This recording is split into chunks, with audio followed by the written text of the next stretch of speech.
Let's start the show off by talking about my favorite Cleveland heavy metal band of all time, Shok Paris. Now, for those of you that do not know, I am a native of the Cleveland, Ohio area, the greater Cleveland, Ohio area, and frequently I will get emails or I will get messages asking me about bands from my area. Have you had really good bands in your area? Who would you recommend from your area that's good? And what is your favorite band from your hometown? And what is your favorite album ever put out by a band in your hometown? I've actually had a lot of those questions over the past month. And without hesitation, when I answer that question, I say it is a band called Shok Paris, and it's an album called Steel and Starlight, which is right here. A really, really incredible heavy metal album. In fact, I would probably have that album in my top 50 of all time list. Definitely. It is that awesome. It is literally one of my favorite albums of all time, and I could still go and listen to it and not get sick of listening to it. So that is a short answer to a very, very long question. Now, when I was thinking about answering this, I figured, you know what? I think I'm going to go in a little bit in depth about the history of this band, talk a little bit about the Cleveland heavy metal scene, and I'm even going to play some interview clips from people here in the Cleveland metal scene, which I'll get to here in a little bit. And we'll also talk a bit more in depth on the Steel and Starlight album. So Shok Paris was from Cleveland, Ohio. They were first formed in, I think it was like the early 80s. And they ended up getting their start on what was called the Cleveland Metal compilation. And they, essentially had a song on there called Go Down Fighting, which is different from the Go Down Fighting that is on this album. But they are more of a traditional heavy metal band. They had 4 albums, Go for the Throat, which was a great debut album, and Steel and Starlight, which is their second album. And, Steel and Starlight was cool because it was their, major label debut. They went on tour with Savatage that year, and they had a lot of great stuff. They had 2 songs on in a movie soundtrack, a movie called The Hidden, which is a sci-fi thriller. And just a lot of great stuff happened for them with the Steel and Starlight album. Now, they were discovered by the man who founded Auburn Records, Bill Peters. And most people that when you think of Cleveland and you think of the metal scene, almost everybody thinks of Bill Peters. Like people outside of, the country even recognize Bill as being like the godfather of the heavy metal scene in a sense. I mean, the guy has been doing his radio show since the summer of 1982. It's called Metal on Metal, and it's been on the radio for, obviously well over 40 years now at this point on WJCU 88.7. He's had that same Friday night slot on with that show probably as long as I can remember. But Bill's an incredible guy. He founded Auburn Records. He had some great bands, Shok Paris being one of them. He had bands like Destructor and, Breakers, Get Tough. That was an album that came out on that label, which is an underground cult classic, actually, especially back in the 80s. A great record. A lot of these he ended up reissuing. He put out the first Shok Paris album, Go for the Throat, which I think is an incredible record as well. And a lot of these albums he has reissued over the years and has done some great stuff as well. And then, of course, Destructor, that's a band that's still putting out albums even to this day. And they ended up getting their start on Auburn Records. And Bill discovered a lot of great talent around here in the Cleveland area. So Shok Paris is, to me, probably the quintessential traditional heavy metal band from the Cleveland area. I mean, there are a few others that are good, but they don't play the same style of music. We've had bands like Chimera, or, you had a band like, Mushroom Head, which came from Cleveland, but they don't play the same style of music Shok Paris does. But for me and my preferences, pretty much all of these bands I've named are pretty good, and I do own albums by them, and I like them. But Shok, to me, is a very special band. Now, it's interesting. I'll go into the backstory of how I discovered them before I go into a little bit of a history lesson about the band. So it's interesting. I discovered Shok Paris initially not from anybody living in Cleveland, not from anybody living in the United States. And I want everybody to keep in mind, when I started this show back in 1998, I was clueless as to the history of the Cleveland metal scene. The only thing that I knew at that point in time was I knew Bill Peters had a big part in it. That's it.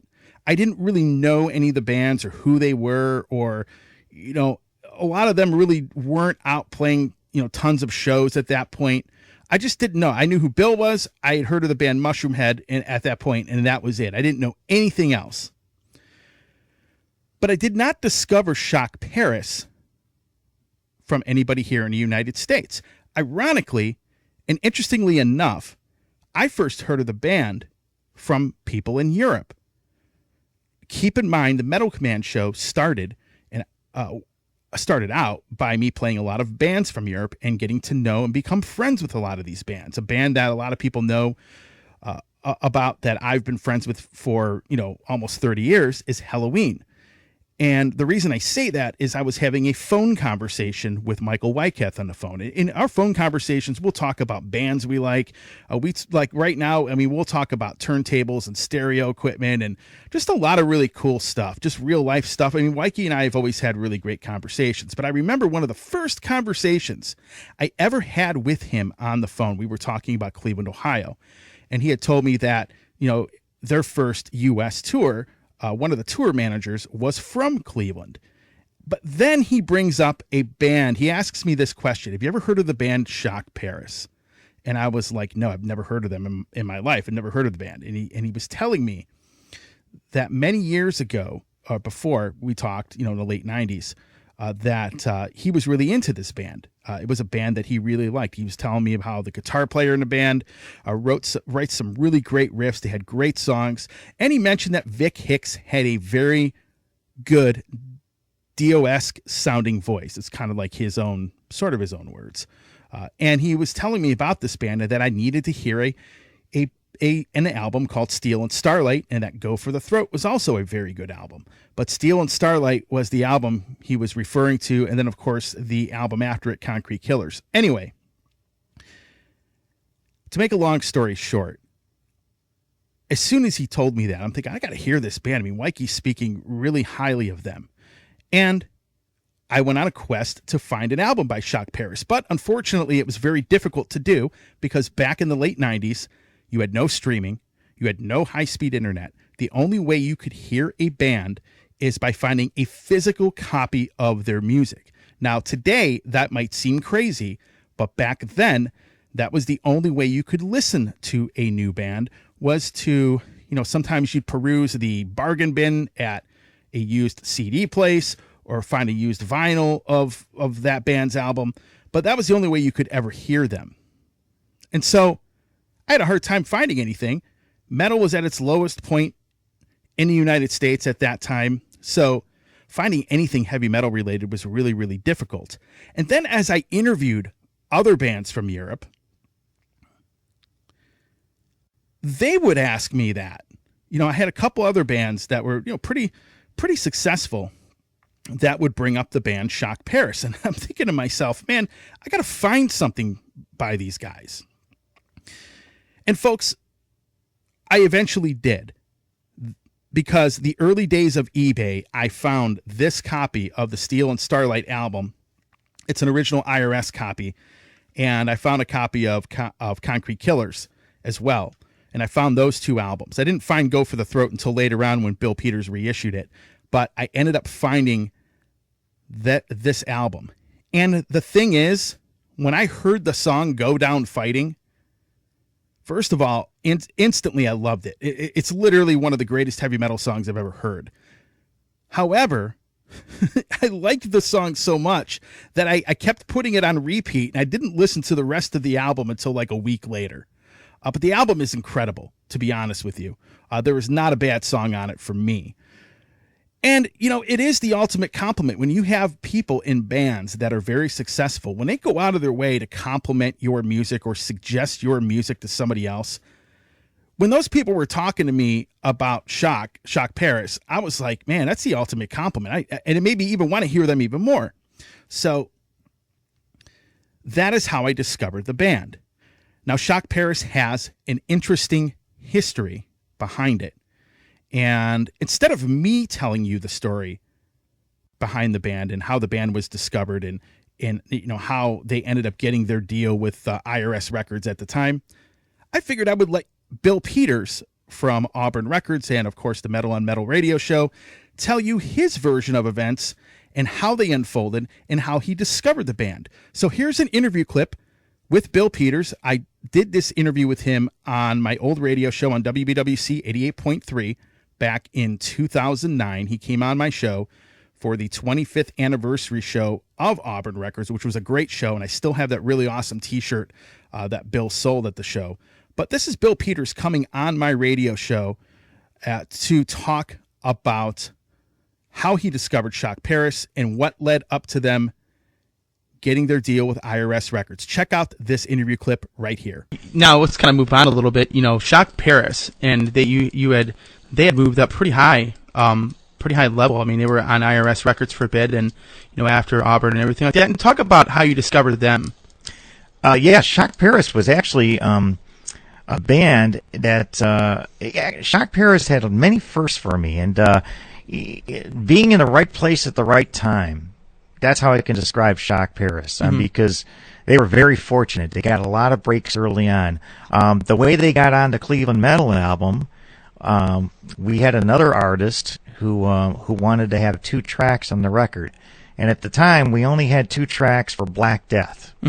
But this artist not only wanted 2 tracks on the record, he wanted the first song on each side. So when this all was going down, I finally said, okay, we'll agree to 2 tracks, but we're not going to give you the first song on each side. That's just not going to happen. So this artist decided not to be on the record because we didn't want to give that. So we had 2 more tracks because we lost the 2 we were going to give him. So we decided to give Breaker a second song on the record because they were one of the bigger bands at the time, kind of breaking out of the scene, and Black Death. Those 2 bands had 2 tracks on our Cleveland Metal album. Now we had 1 more spot left, and I asked the guys in Breaker, do you know any other bands? And they said, oh, these friends of ours practice down the street.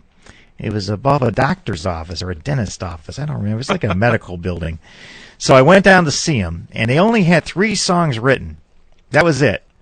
Run But Don't Hide, Burn It Down, and Go Down Fighting. I thought these 3 songs were amazing, and if you know the first Go for the Throat album I did, those are great songs on that record. But they had a different singer in the band at the time. They didn't have Vic Hix. So they played the only 3 songs they knew. They had never played out live. And we had a meeting. Tim and I were there, and we had a meeting with the band. Now, this medical building they practice, this doctor's office thing, it had different segregated rooms. So when we had the meeting, the band came in the room with us, but the singer waited in another room with the door shut. Okay, I'm thinking, this is kind of strange. Why is the singer in this room and the rest of the band over here? And so they told us. The singer didn't know what we were talking about. Now, we were going to talk to them about being on our record. And the singer was not going to be in the band much longer, but he didn't know it at the time because they told me, well, look, we really want to be on your compilation record. We'll record with him, but we just wanted to tell you up front, we're going to ask him to leave the band right after we finish recording because we need a new singer. We need a whole different direction. So they told me that up front. Now, little did I know at the time is that when the record came out and we took it to WMMS, who still played local music then, what song did they pick to play on the record? They picked Breaker and they picked Shok Paris. Shok Paris was the number 1 track they played. They started playing it in regular rotation, Go Down Fighting. It became a big hit on the record. Shok Paris' very first show at the Pop Shop with Vic Hix was a headlining show. Now here's all the other bands, Breaker and Black Death, all working for years, struggling, opening, building up a following. Shok Paris walks out here. They had 3 songs. They get on a record that we're doing at the last minute by a fluke. They get played on WMMS in heavy rotation. They come out as a headlining band. Yeah. So, that's the way it goes, the breaks, and then they end up being the first band that gets signed to a major label. Awesome. Well, I think I saw a copy of Go for the Throat. Do you have that with you? Or yeah, I do. Shok Paris? Yeah, let's play something off that. Of course, yeah. Let's play something off that. Definitely. I remember when you reissued this before, and I got it. This is definitely a great Great disc. Yeah. I'm very proud of the first record. We recorded it at Sumo Recording. I spent a lot of money on the recording at the time. Again, it was expensive to record records. Yeah. But Michael Klein from Breaker, a guitar player, he did the cover art, which is just a guillotine. A simple design. I really like the wood on the guillotine. Yes, man, he definitely. put a lot of detail into that. But, we didn't have digital technology, so he actually painted that. That's an actual painting he did. Really? Yeah, for the cover. So, I'm very happy with the way the first record turned out. So, Clubside Records in 1983. I'm trying to keep this historically correct here. After the Cleveland Metal album came out, it finished its run. And Tim really didn't have any desire to keep going with the heavy metal stuff and the label. So I wanted to keep doing it. So I left, we split, we didn't have like a partnership anymore. And I decided, I'm just going to keep this going. So I wanted to come up with a new label name because we had used Clubside Records for our joint thing. And, it's hard to come up with a name. You're in a band, Tony. It's tough coming up with band names. Yep, it's hard coming up with label names and as well. And I didn't want a label name that was had the word metal in it. Like my show, Metal on Metal, or Metal Merchant Records, or something I just didn't want it to be metal. And a good friend of mine, Patty Van Dusen in Maple Heights, her street was Auburn Avenue, and I had used Clubside Records for the first label. And I don't know, it just hit me. I was trying to think, and I thought, Patty, Auburn. And I thought, oh man, Auburn. Yeah, it's kind of got a cool sound to it. It's got the burn in there, it's got the little metal edge to it, but it's not too metal sounding. It doesn't have that certain cliche metal sound. So it just stuck. I just decided to call the label Auburn Records, and Shok Paris came out. Tim Stewart wanted to continue on and keep learning about this music business, so he managed Shok Paris. I put out the record, and he was the band's manager for a little bit there. So we still got to work together. Awesome. So let's play a track off this. I haven't listened to this in a while. I was taking out some of this stuff. What track do you think we should play off this album? Well, I'll tell you what. How about track 6, Caged Tiger? Caged Tiger. They're going to play this one live next week. Awesome. Sounds good. Yeah. And we'll be back after this. And that was Caged Tiger off of Shok Paris' debut album, Go for the Throat. And that song they're going to be doing, I will tell people that they are doing that song next week. For all you diehard Shok Paris fans, that's kind of an obscure song. I mean, not super obscure, but that's one they don't always play live. And when I was announced Shok Paris was playing the show, I couldn't believe I got about a dozen emails. I swear to God, Tony, people asking, "Hey, are they going to play Caged Tiger?" I was like, "Where are all these people coming from? These Caged Tiger fans?" Well, if anybody has a question for Bill, you can email the show, officermetal@metalcommand.net, and that's all word. Officer Metal is all one word, so officermetal@metalcommand.net. If you have any questions you want to ask or anything you want to ask, now's the time to do it. You can send me some emails, and then I will definitely ask those to Bill on the show. Now, these guys ended up getting, had a couple albums after this. Maybe talk about that point. Yeah, I mean, again, Tony, we talked off the air. The history is so extensive. We could talk for 5 nights about the ins and outs of all this stuff. But I'll try to keep it just simple. I mean, and this is just a basic overview. Shok Paris got signed to a major label, and it was a joint label deal with IRS Records and Auburn Records. I don't think a lot of people actually knew that, but both of their albums were through a distribution deal with myself and MCA. But at the time, what happened was I worked at Warner Brothers, and one of our Elektra Records reps, Barry Lyons, he ended up going over to IRS, taking a job there, and he knew all about my heavy metal label. I worked at Warner Brothers and did my label on the side, and everybody was very supportive of that. In fact, Warner Brothers' very own pressing plant at the time actually did all my pressings. But Barry, when he went over to IRS Records, that label was only really known for the Police, right? REM. I mean, Miles Copeland owned the label, but they were just indie rock. And he wanted to bring heavy metal to IRS Records, which was that was pretty radical back then. So he signed a band from Detroit called Seduce. And he told me, since he knew I had this label, and he liked all the bands I had, he said, Bill, he goes, you can give me any band you want. He goes, anybody, just give me an album. He goes, and that'll be our first deal. He goes, I want to bring one of your bands over here. And at the time, at Masterdisc, I had Tony Dawsey, very famous engineer, if you know anything about mastering. Mm-hmm. He was actually mastering my 2 albums. And the 2 albums he had at the time were Breakers Get Tough and Shok Paris is Steel and Starlight. And Breakers Get Tough was just, as it turned out to be, just underground classic, a masterpiece. Unfortunately, Breaker had asked Jim Hamar to leave the band.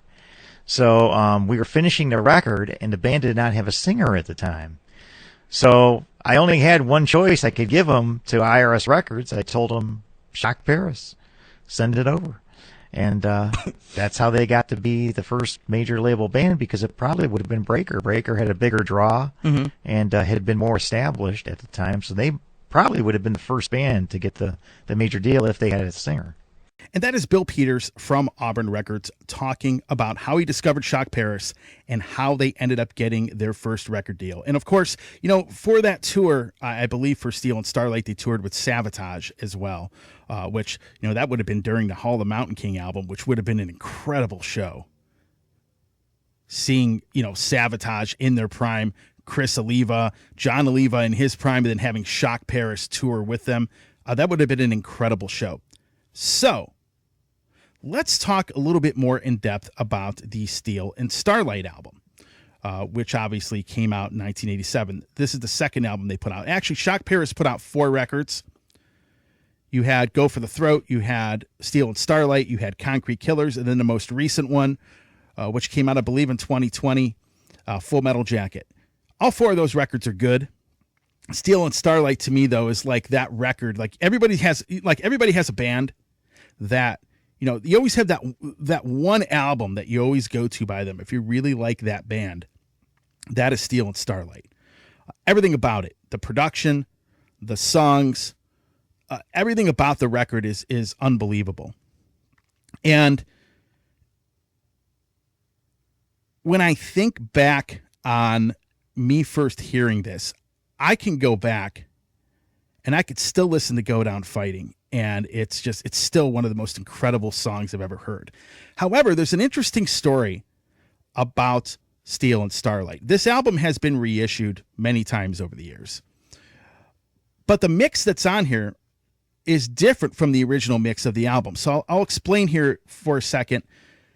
They had 2 different mixes, because originally, if you listened back to that clip Bill Peters talked about, he sent that album over to IRS Records. That album was already mixed, and they already had a track listing. However, the record company went and remixed it, deleted one of the tracks, and made their own mix of the album. Consequently, not long ago, Bill Peters put out the Auburn Sessions, which is and has the original mix of the album, which I think is 10 times better than the one the record company did on it. I think the record company watered down the album when they went and remixed it. But this is the best mix. It has extra bonus tracks, 4 demos, and then there was a song called The Minuteman, which was actually originally deleted off of the album when IRS Records ended up getting to it. But, the best person to tell you that story is not me. It is Vic Hix, the singer of Shok Paris. Vic Hix came on my show back in November of 2012 on my radio show, and we had a long discussion live on the show on a Friday night, I believe it was, and we talked about the history behind this band. And here is Vic Hix telling the story about the second version of Steel and Starlight. Check this out. One of my favorite albums, and a lot of people, one of their favorite albums, obviously Steel and Starlight, and he ended up getting kind of a major label, some distribution going on with that. And of course, to me, it's the definitive record, in my opinion, that you guys recorded. It's still one of my favorite metal albums of all time. And from the production to the songwriting to everything, the band was just unbelievably killer on that record. And talk about the making of that album, talk about getting your first real, big labeled record deal with IRS, and maybe go from there. Well, we're talking about the second album and not the first one, right? Correct. You didn't know that there was 2 Steel and Starlight recordings. No, I did not. A lot of people don't know that. There is. Mr. Bill Peters will someday release that, and it was the way the band wanted the album to sound like, but the record company, and that's okay, that's what you signed the record companies for. The one that you hear now is produced by the record company. There's 2 basic productions of it. If you ever get to hear the band side of it, it's much heavier than the Steel and Starlight So, and that's what happened, basically, and I can't say I wasn't there firsthand because we did all the recordings. Kenny went, and he'd know more, but actually he went to Chicago and they remixed it. But that's what the record company wanted, and there's even a couple songs, like I do believe the Minutemen is one that's recorded that was supposed to be on the album, and IRS, the record company, they weren't too hot about us singing a history song about the Revolutionary War, being that they were somewhat British. Someone in the record company was British and kind of didn't like that. That being said, so so we actually have a song or 2 songs, I think, that no one's ever heard that's recorded. Mm-hmm. So one of these days we'll get that out. So going back to your original question was, when we signed with the record company, that was cool. It was very good. It helped us. It helped everybody. And it actually, I think, helped other bands in Cleveland. It's, hey, anytime anybody breaks out, and what little breakout it was, because remember, it was IRS, which everybody said stands for It Really Sucks. And, it was funny. We replaced the Go-Go's. A lot of people don't know that. That was because IRS, you see everybody jumping on the metal bandwagon. IRS decided to put us on, so they got rid of the Go-Go's. Go-Go's were going out the building while we were coming in. Pretty amazing. So that interview clip is from November of 2012. That's Vic Hix, the singer from Shok Paris, talking about the 2 different versions of the album. Folks, I could still go listen to any album by this band and really still enjoy their music after all this time. Again, I've had Steel and Starlight. I think I found my copy of it, my first copy, back in it was 1999. Both of these versions, by the way, have a different track listing. The track listing does alter a little bit. Like on the Auburn Records version, the song Exhibit A is the first song in the album, whereas when I look at Go Down Fighting, it is track 10. But either version is great. If you can find the Auburn Sessions version of this album, get it, because it is that good. Lastly, I'll end it off with this. Something that, sadly, Ken Erb, the guitar player one of the guitar players from the band, founding member of the band, he sadly passed away November 12th, 2023.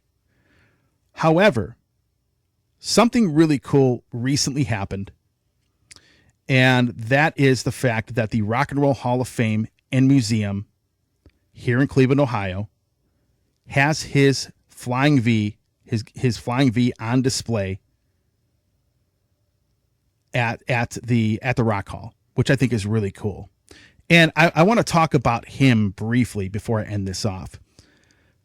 I thought Ken was an excellent guitar player. The first time I ever saw him play live, because at the first time I saw him play live probably would have been about 2003 or 2004. So it was quite a long time. He wasn't playing with Shok Paris. It was a band called Zone 11. And I remember seeing this band. It was a small club, Brook Park, Ohio, I think it was. And I hear this band, some really cool riffage. Singer was pretty good. I think his name was Ron. And I hear this. Now, I'm kind of half paying attention to their set, but then I hear this guitar solo get played. And I see Ken walking up to the front of the stage, playing guitar, playing the solo. Now, I could not tell you what the name of the song was, but I could still hear the melody of the guitar solo in my head, even to this day. And I had no idea he was even in that band to begin with. I just saw this dude come up, play this guitar solo. It completely made me stop what I was doing and watch the rest of this band set. Later on, I learned that was actually Ken Erb from Shok Paris. But the guy had a lot of great riffs. He really, truly was a fantastic guitar player. And when you, and I would say that about any of the guys in the band, to be honest with you. So when you have musicians from other successful bands, and I want to make this very clear, when they compliment you, when people that are your contemporaries, or when you have other musicians in successful bands complimenting your music, that's like the ultimate compliment. And it says a lot about the music this band put out to have a lot of musicians that I know who a lot of them, when they think of the heavy metal scene in Cleveland, especially overseas, they're thinking of a band like Shok Paris. They are. That's not the only band they think of. Sometimes they get the band Destructor mentioned to me. That's a band that's actually been mentioned quite frequently over the years as well. But when you get people from successful bands, power metal bands, traditional metal bands, talking about how good Shok Paris, actually was as a band, I can tell you that's like the ultimate compliment. And that's honestly, you get a high set of expectations too when you go to listen to their music. And my expectations were pretty high, and the Steel and Starlight album alone exceeded them. So overall, I still have a lot of love for this album. The Auburn sessions, if you could probably find it on a streaming service somewhere, if you cannot find the physical copy. But I got to tell you, this mix of the album, in my opinion, is a lot better. It's heavier. I like the track listing, believe it or not, a lot better as well. If you could find the CD version, there's actually some liner notes from Mark Groman, who obviously, for those of you that are metalheads, know who he is. He is a writer for Brave Words and has written some great books over the years. But definitely a great band. And again, Bill Peters, who I don't know too well, and I honestly don't even know the guys in Shok Paris that well.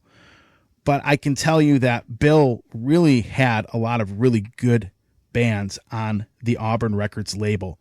And he's a really good dude. If there's anybody out there that is dedicated to this music, like if you're looking for someone that's like the gold standard of being dedicated to heavy metal, Bill Peters would be one of those people. Again, he has hosted his radio show since the summer of 1982. Right now, it is 2025. It's March of 2025. So the guy's been on the air. He still has a passion for doing it.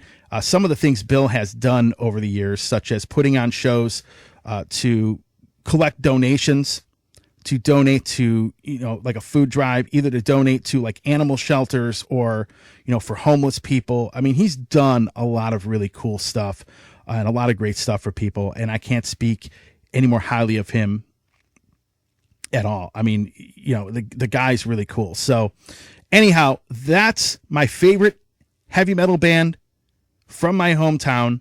It'll probably never change. But the Steel and Starlight album, if you have not checked that album out ever, you should. If you like traditional metal and you like old school sounding metal, I mean, especially from 1987, that production still holds up today, at least in my opinion. Definitely check out the album. Hey everybody, Tony here from the Metal Command podcast. Again, I appreciate your support. Since 1998, I have hosted this show in one form or another, starting off in radio and now in the podcast format. Again, thanks for watching, and if you like what you see and hear on this show, by all means, please hit the subscribe button, hit the little bell to be notified anytime I do post a video, and if you see this program on any other form of social media, please give me a follow there. Again, I always appreciate your support.